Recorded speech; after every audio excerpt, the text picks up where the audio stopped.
Easter Sunday Jishu Christiana ringkluya zimikshor hiwi ringpa shalom hangjipundale.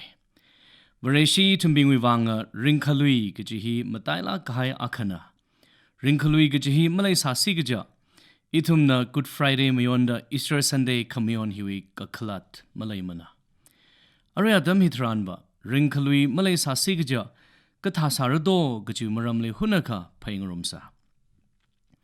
Itumna kare korin now akum trada pangawi tuija trada matili kabatharan Krista maring shok hai sasigaja itumna hagashok pauhi aremana kala na tumushit kasang aina tangda aremana ta kapihai dale chitha kha legisheng sanobing ringkalui gajihi malay sasigaja itumna vareshi gasawi kankhana malay gajangkat mana Paul na kare korin now akum trada pangali hang the kalehi ningajang aina pa ka korin now bing kaikana kathe ajina maring shok pai mana ta kahang wivang Paul na hida da kahang na kathe bingji maring shok pai mana jisigja kristala maring shok hai samar ta kahang na kai tumna bible ka patran jishu ring shok hai ra gaji apam gachung khali ka pa samhanga itumna Luke we lyric akum magudamati pa ka hidada ka biaitle.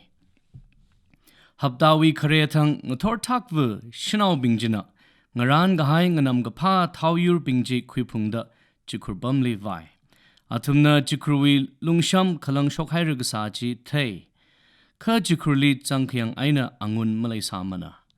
Ningray kasut aina lelaka hanshi gahai gajon ngavaida mi khani athumwi ngalemli nganing sai athumna ngchina haida ngaleili mashun gazang aina anina hanga kisada gthiewi ngachaili kharingali phagla a hili malaymana kha ringshok haira Galilee leilaka ana natumli kathada hangmi aikhala gchiji phaningunglu miwinaw mirali morega phungbingwi bangli horsangmida Krustungli shautadre kala gagatumathang ringluira.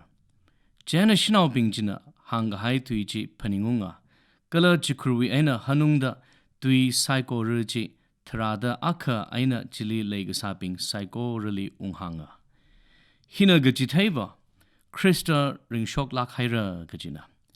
Chimang maning mana John wi lyric akum magga tuija magatamati aina hapok laga Magda Chigo Tashungda Kabatharan. Sakhang tu bingjina Thomas Lee Hanga. Itum broholi tayaira da. Ka Thomas na hanga. Awi pangmayawi yotpi John. Imik aina matayrang laka. Kala yotpi kamali ipang mareng aina masazirang laka. Arili ipang aina makamazirang laka. I mashitsang mara da hanga. Hapta aka shangshay laga jishuna rasampang da hanga. Natumli chingri hairano, kala Thomas le hanga, na bang mereng hili rahailu, kala I bangli yanglu, na bang gating rada iwi arili kama yanglu, ning kamawong masalu ka shitsanglu. Thomas nang hangai, iwi proho, iwi bare. Jishuna ali hanga, ili tayhauda ara nana shitkasangla, mig aina matayla shitkasanga atumji sokamina.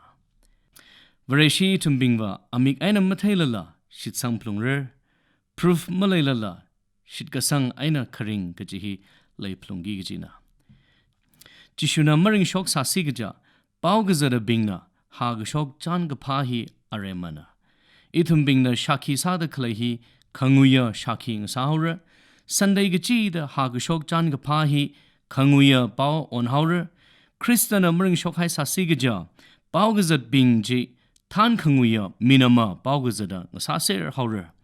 Ogatui achikun motiva shungda chihoda klay baugazada bingwi shaki arema ngasahaurer.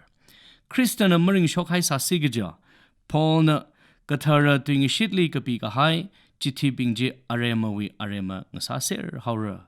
Ka Damascus shonfuli Saul hogasa Paul ali rahokwida chan rakhangzeka baji aji ring shokahaya Jishu Krista Jilaka. Ring Shokhairer. Krista na maring Shokhai Sasigaja, Iwishit Gasangji Aremana. Pao gazat bingwi chan pao mangana lui mir, maramwa Krista mring shok mana jesigaja, gaga big bingwi chan pao ngana gazat ngasahaur. Krista na mring shok sa sigaja, nana Sunday gajida ngana da khalay chan pao chi gaga big kakhyanga chan pao ngasar. Krista na gaga thumma thang mring shok hai sa sigaja, nali ning lum ngasak da khalay, gajihan lay ngasak da gazingram zanglakra da jihan da khalay chi arema ngasahaur. Na gazingram mazanglak mer. Krista na mring shok hai sa sigaja, na wi ning kangatay, paralu shit gaji, hangapat gaji ji mamashung samer, paralu shit baya gaji mangava samer. Krista na mring shok hai sa sigaja, na wi mangla li, na kalatana shongfu tan kangwi ngasahaur. Legi sherbing, jishu Krista na iwiwang matimi hai sa sigaja, kala, Jishu Krista na iwang kagathuma thang maring shok mi hai sa sigija I shiman gahaya mugazada mi aka ngasashon dale gajihi mamalai haya sa. Jishu Krista na iwang kagathuma thang maring shok mi hai sa sigija ina hiran kagachot kachang kakhangwi kan khana malay samer. Jishu Krista na iwang timi hai laga maring shok hai sa sigija Itumbing hi more lungli tijing dale, maring ranga. More wi rao sada pamjing dale. Jishu Krista na maring shok hai sa sigaja, na wili mirin gahoji malay samre, kag suisala bay, ka mirin life gahoji va malay samre. Jishu Krista na maring shok hai sa sigaja, Krista li shitsang laga tiga hai bingchila, shimanjang shimanaure, atum maring shok lui marer. Jishu Krista na maring shok mi hai sa sigaja. Itum wi wang matan gawai uru ok malay mana. Kakhanang wi kakhanang na ngarorda ok tuiwa gar fira. Krista na ring shok malay sa sigaja. Vrivralaya gaji tui hi mashit sangabaya tui ngasasarer. Krista na maring shok hai sa sigaja. Ana more gapunga bing wi wang timia gaji wi kaklat malay samarer. Krista na ringlu shita gaji malay sa sigaja. Itum na Sunday li church kaching gaji wi kaklat la malay mer. Krista na ringlu shita gaji malay sa sigaja. Itum na proho wi pa gaji zaat Lord Supper kuida kalay wi kaklat la mangawa mer. Krista na maring shok hai sa sigaja nana rugahik wi kaklat mangawa mana makalay na. Krista na maring shok hai sa sigaja na wi seha gasa kakumay na seha sagazat Masod kami aremawi aremana.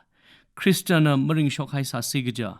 Jishu Krista na ngashit kahai tui saiko ruchi magkamushunga tui ngasahaura. Krista na maring shok hai sa sigaja. Church gajihi malay samre. Ringkalui kalay wiwang church kalayna. Jishu Krista na maring shok hai sa sigaja. Sakangatu trada kanijina dundun shanchan jishu li shurgazatwi kaklat malay mana. Aremawi aremamanga. Jishu Krista na ringkalui malay sa sigaja. Jishu na matakha kahai ot sakai saiko richila aremana. Jishu Krista na ringlu shita gaji malay sa sigaja. Ana ogatwili ladralu shidra kala shit kasang bingli raho kuilui ra danga shit kahai chi kagabik ngasatui aura. Juwangina legishia iram nao bing. Jishu Krista li tsangsa. Ali mayasa. Ava karinga vrivrana. Ogatwili kalay tharma kangatewi vrivra ringlushida gaji malaymana.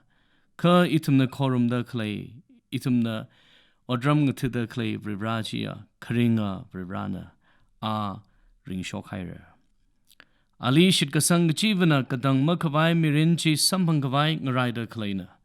Ali shitkasang jivali ana rahokwilu shita Mashimanda Ali oktirumra danga shit kahai chili Honda kalayna. Ali shit sangida saknaawla na wiwang masakmana. Jishuli shit sangida paikar akamanga. Kwilo paikar akaji ari kwilo. Ning magatat lak marer. Rirana nganada kalay gaji vili somida. Ring shok kahaya jishu chili Maya gashap uglung sang miser reno. Amen.